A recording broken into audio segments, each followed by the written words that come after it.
जमीन होगी, रेत ही रेत होंगे, वहां पर वो विराजमान होंगे। अब आप उलमा से पूछिए कि जहां पर मेरे आका आमना का लाल पैदा हुआ है उस जगह का नाम मक्कतुल मुकर्रमा है, रेतीली जमीन है, और उन्होंने कहा जमीन के बीचों बीच विराजमान होंगे। जो आज्ञा करने वालों से पूछिए, उलमाए किराम से पूछिए कि पूरी दुनिया के सबसे बीच वाली जगह कौन है, मुझे उलमा बताएंगे। उस सारी सुनो, अरे पूरी दुनिया के बीचों बीच वाली जगह कोई और नहीं बल्कि मक्कतुल मुकर्रमा है। दुनिया वाला ने सोचा कोई भी मिलकर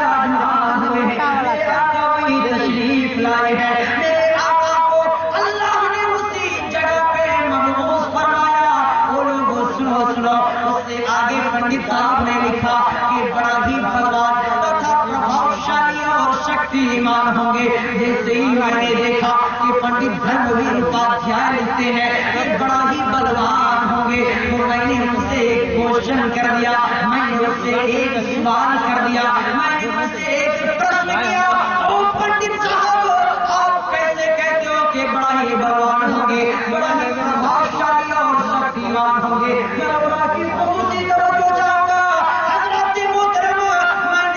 मैंने जब आपके ग्रंथ रामचरितमानस को पढ़ा, जब मैंने धनुष भंग पाठ को पढ़ा, तो मैंने उसमें क्या देखा कि मैं जहाँ का रहने वाला हूँ, जनकपुर धाम का रहने वाला हूँ, जनकपुर धाम की सरजमीन पर राजा जनक जी रहा करते थे।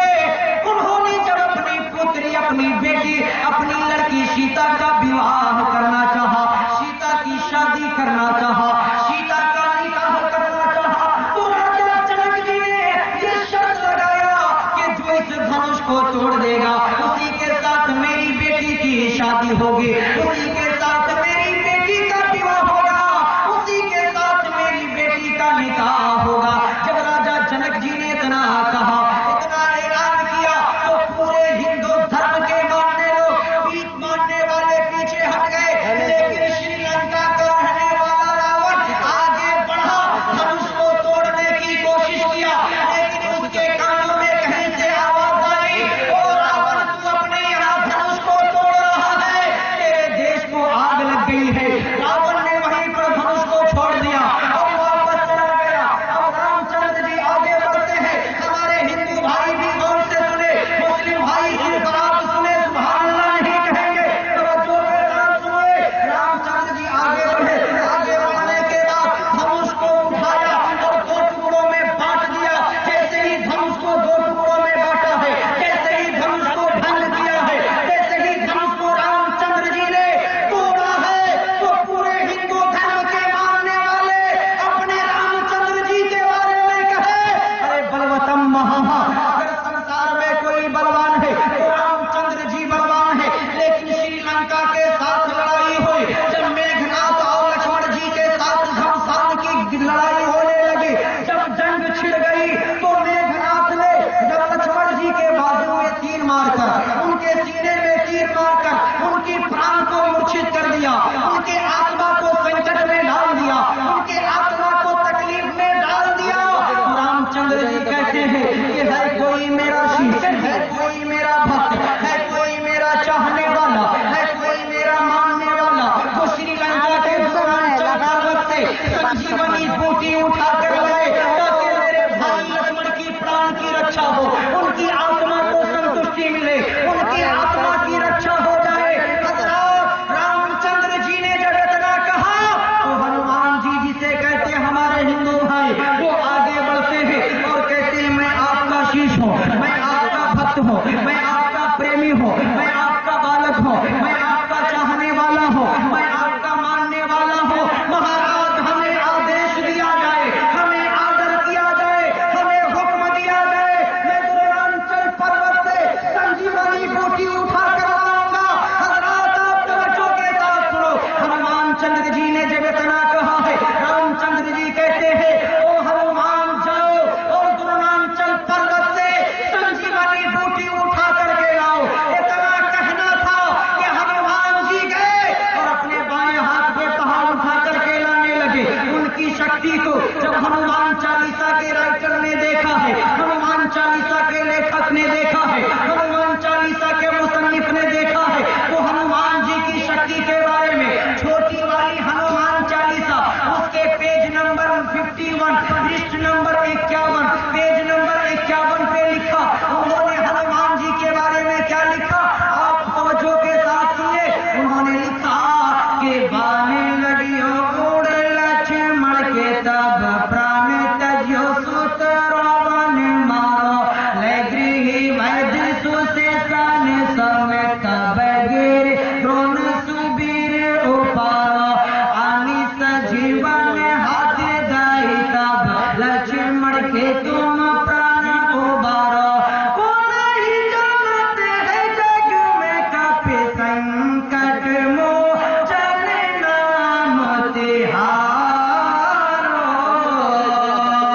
हनुमान चालीसा के राइटर ने लिखा, हनुमान चालीसा के लेखक ने लिखा कि हनुमान जी जब लक्ष्मण जी के सीने में तीर मेघनाथ ने मार दिया था, तो अपने अपने बाएं हाथ में पहाड़ को उठा करके लाया, पूर्वांचल पर्वत को लाया और देवता और वैद्य सुशेषन के घर सहित उठा करके लाया। और जब जो वो संजीवनी बूटी उनके हाथ में दिया गया, जब उनको कूट करके पिलाया गया, तो हनुमान जी तो लक्ष्मण जी की प्राण की रक्षा हो गई, उनकी आत्मा की रक्षा हो गई, वो तकलीफ से बाहर आ गए। हनुमान चालीसा के राइटर ने कहा, हे संकट मोचन बजरंगबली, संसार में कौन ऐसा मनुष्य है जो आपका संकट मोचन नाम नहीं जानता। ये थी हमारे हिंदू भाई की तारीख। लेकिन ऐ मुसलमानों, मैंने भाद्रंदेश कोटक क्षति के राइटर से सवाल किया था कि आपने कैसे कह दिया कि संसार में सबसे बड़ा बलवान होगा, तो उन्होंने जवाब दिया, वो नसीब कादरी सुनो सुनो, अरे तुमने तो बलवान की तारीख को पढ़ लिया, बलवान के लिस्ट को पढ़ लिया, लेकिन सुनो सुनो, अरे दुनिया में कोई बलवान बना तो धनुष भंग करके बलवान बना, कोई पहाड़ को उठा करके बलवान बना, लेकिन तुम जिस नबी का कलमा ला इलाहा इल्लल्लाह मुहम्मदुर रसूलुल्लाह पढ़ते हो, उस नबी को अल्लाह ने इतना पावर दिया कि तुम अपने नबी की अजमत पे कुर्बान जाओ। बोलो सुभान अल्लाह। उन्होंने कहा, अरे उस नबी को अल्लाह ने इतना पावर दिया कि वो आमना का लाल जमीन पर है, उंगली को उठा दिया तो चांद को दो टुकड़ों में बांट दिया है।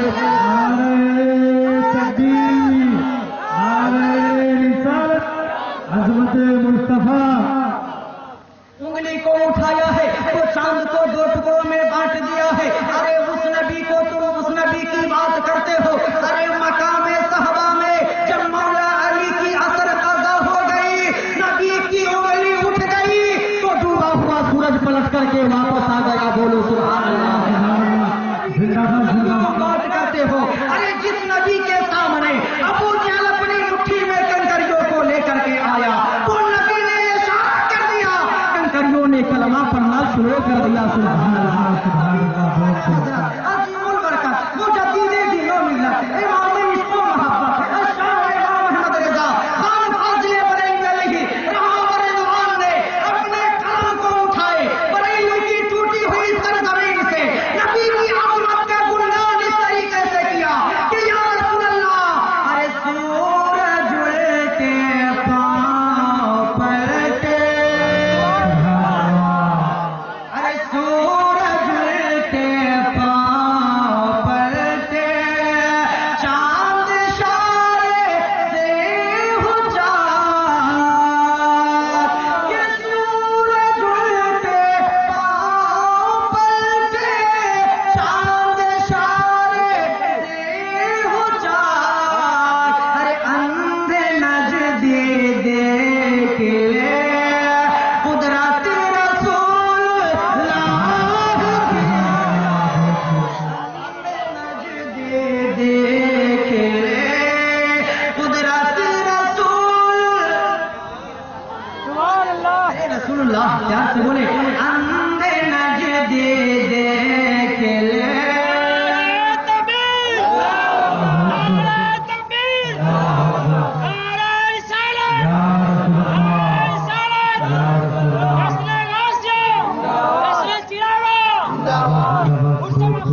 झुक जाता जिधर उंगली उठाते महद में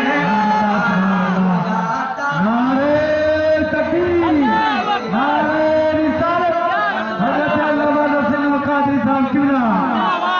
चांद झुक जाता जिधर उंगली